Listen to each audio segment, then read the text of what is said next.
जय हिंद दोस्तों, स्वागत है आप सभी का आज की एक नई वीडियो में। दोस्तों आज की इस वीडियो में आप सभी के सामने क्लास 11th हिंदी आरोह बुक के पद्य खंड का यानी चंपा काले काले अक्षर नहीं चीन्हती इस चैप्टर के क्वेश्चन आंसर लेकर के आ चुका हूं। तो चलिए बिना देरी हुए वीडियो की शुरुआत करते हैं और एक एक क्वेश्चन का अच्छे से आंसर देख लेते हैं। तो पहला क्वेश्चन है हमारे सामने दोस्तों कि चंपा ने ऐसा क्यों कहा कि कलकत्ता पर बजर गिरे। बजर गिरे का मतलब वज्र गिरे, यानी कि चंपा ने ऐसा क्यों कहा कि कलकत्ता पर वज्र गिरे। आखिर उसने ऐसा क्यों कहा, तो हम लिखेंगे कि चंपा ने, देखिए ऐसा चंपा का मानना है कि कलकत्ता जो है वहाँ पर लोग पैसे कमाने जाते हैं और जब पैसे कमाने जाते हैं तो अपने घर से बिछुड़ जाते हैं। यानी कलकत्ता जो है क्या कर रहा है, लोगों का परिवार तोड़ रहा है, लोगों को उनके परिवार से अलग कर रहा है ना। तो इसीलिए चंपा ने कहा कि कलकत्ता पर वज्र गिरे, जिससे ना रहेगा कलकत्ता, यानी ना रहेगी बांस और ना बजेगी बांसुरी। जब कलकत्ता ही नहीं रहेगा तो वहाँ पर कोई लोग ही नहीं जाएंगे, है ना, जिससे किसी का परिवार उससे अलग नहीं होगा। तो लिखेंगे कि चंपा ने कलकत्ता पर वज्र गिरने की बात इसलिए कही क्योंकि वह कलकत्ता को शोषण करने वाले शहर के रूप में देखती थी, जहाँ व्यक्ति पैसे कमाने के लिए अपने परिवार से बिछड़ जाते थे और चंपा नहीं चाहती थी कि उसका पति उसे छोड़ करके बाहर जाए। ठीक है ना, इसलिए उसने ऐसी बातें बोली। चलिए दूसरा क्वेश्चन देखते हैं कि चंपा को इस पर क्यों विश्वास नहीं होता कि गांधी बाबा ने पढ़ने लिखने की बात कही होगी। देखिए चंपा ने गांधी जी को एक बहुत ही अच्छा इंसान माना है, ठीक है, और चंपा पढ़ाई लिखाई को एकदम बेकार चीज़ समझती है। वो देहाती जीवन से है और उसके लिए पढ़ाई लिखाई सब बिना मतलब की चीज़ें हैं, है ना। तो चंपा सोचती है कि यार गांधी जी तो लोगों के हित की बातें करते हैं, तो फिर वो लोगों को पढ़ने लिखने की बात क्यों कहेंगे, है ना। इसलिए चंपा को इस बात पर विश्वास नहीं हो रहा था कि गांधी जी किसी को पढ़ने लिखने की बात नहीं कह सकते।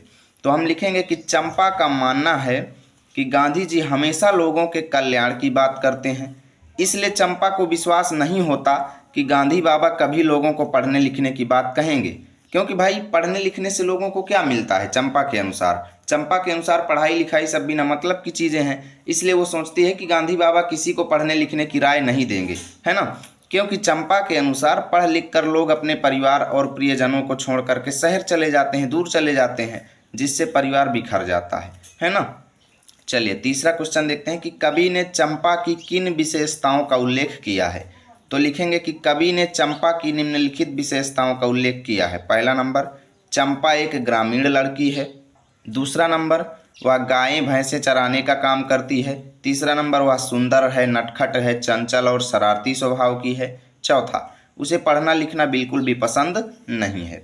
चौथा क्वेश्चन है कि आपके विचार में चंपा ने ऐसा क्यों कहा होगा कि मैं तो नहीं पढ़ूंगी, है ना। तो लिखेंगे कि चंपा एक ग्रामीण परिवार से है और उसे लगता है कि पढ़ना लिखना एक ऐसी प्रथा है जो शहरों से जुड़ी हुई है और ग्रामीण जीवन के लिए उपयोगी नहीं है, इसलिए वह बोली होगी कि मैं तो नहीं पढ़ूंगी। ठीक है ना, क्योंकि उसके लिए तो पढ़ाई लिखाई सब ना के बराबर चीज़ है, क्योंकि वो ग्रामीण जीवन से है। जबकि आज के समय में ऐसा नहीं है दोस्तों, वर्तमान समय में पढ़ाई लिखाई सबको ज़रूरी है, जितना संभव हो उतना ज़्यादा पढ़ना लिखना चाहिए हमें, है ना। क्योंकि पढ़ाई लिखाई का मतलब दोस्तों नौकरी ही नहीं होता है, पढ़ने लिखने से बहुत कुछ होता है, इसलिए हमें पढ़ना लिखना चाहिए। कविता के आसपास के क्वेश्चन देखते हैं। पहला क्वेश्चन है कि यदि चंपा पढ़ी लिखी होती तो कवि से कैसे बातें करती। तो हम लिखेंगे कि पढ़ी लिखी होने पर चंपा कवि का सम्मान करती और उससे विनम्रता व श्रद्धा के साथ बात करती। वह कवि से ज्ञान प्राप्त करने की कोशिश करती और उसकी बातों को गहराई से समझने का प्रयास करती, ना कि कभी उसकी कलम चुराती, कभी उसका कागज़ चुराती, उसके साथ मजाक नहीं करती, है ना। उनकी बातों को अच्छे से समझने की कोशिश करती। दूसरा है कि इस कविता में पूर्वी प्रदेशों की स्त्रियों की किस विडंबनात्मक स्थिति का वर्णन हुआ है। तो हम लिखेंगे कि इस कविता में पूर्वी प्रदेशों की स्त्रियों की अशिक्षा, क्योंकि पूर्वी प्रदेशों की स्त्रियां ज़्यादा पढ़ी लिखी नहीं होती, अशिक्षा और उसके कारण उत्पन्न होने वाली विडंबनात्मक स्थिति का वर्णन हुआ है। चंपा जैसी स्त्रियां अनपढ़ होने के कारण संदेश पढ़ने या भेजने में असमर्थ होती हैं, जिससे उन्हें अपने प्रियजनों से दूर रहने पर भी उनसे संपर्क स्थापित करने में कठिनाई होती है। ठीक है, इससे स्त्रियों को अकेलेपन और वियोग मतलब क्या होता है दोस्तों, अलगाव, ठीक है, अपने प्रियतम या अपने पति से अलगाव का सामना उनको करना पड़ता है। ठीक है, तीसरा क्वेश्चन है कि संदेश ग्रहण करने और भेजने में असमर्थ होने पर एक अनपढ़ लड़की को किस वेदना यानी किस दुख और समस्या का सामना करना पड़ता है, अपनी कल्पना से लिखिए। यानी कोई लड़की जो है अगर संदेश भेज नहीं सकती, संदेश पढ़ नहीं सकती, तो उसको क्या क्या समस्याएं भोगनी पड़ेंगी, है ना। तो हम लोग लिखेंगे कि जब कोई लड़की अनपढ़ हो, देखिए कोई लड़की हो या लड़का, समस्याएं तो सबके लिए होती हैं जो पढ़ा लिखा नहीं होता, लेकिन प्रश्न हमसे विशेष लड़कियों के लिए पूछा गया है, तो लिखेंगे कि जब कोई लड़की अनपढ़ होती है, संदेश पढ़ या लिख नहीं पाती है, तो उसे बहुत दुख और परेशानी होती है। वह अपनों की बातें समझ नहीं पाती है, जरूरी जानकारी छूट जाती है और कई बार धोखा भी खा जाती है। ठीक है, अपनी बात दूसरों तक ना पहुंचा पाने की लाचारी उसे अपमान, अकेलापन और डर में जीने को मजबूर कर देती है। ठीक है, इतना हम लोग लिखेंगे।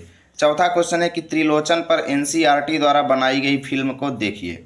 अच्छा, हमको सिखा रहे आप दोस्तों, ये हमको फिल्म देखने के लिए सिखा रहे हैं। अब आपकी इच्छा हो तो देख लीजिएगा, ना इच्छा हो तो ना देखिएगा। ठीक है, चलिए मिलेंगे आप सभी के साथ अगली वीडियो में। यदि वीडियो अच्छा लगा है तो लाइक कीजिए, दोस्तों के पास शेयर कीजिए। मिलेंगे आप सभी के साथ अगली वीडियो में, तब तक के लिए जय हिंद, जय भारत।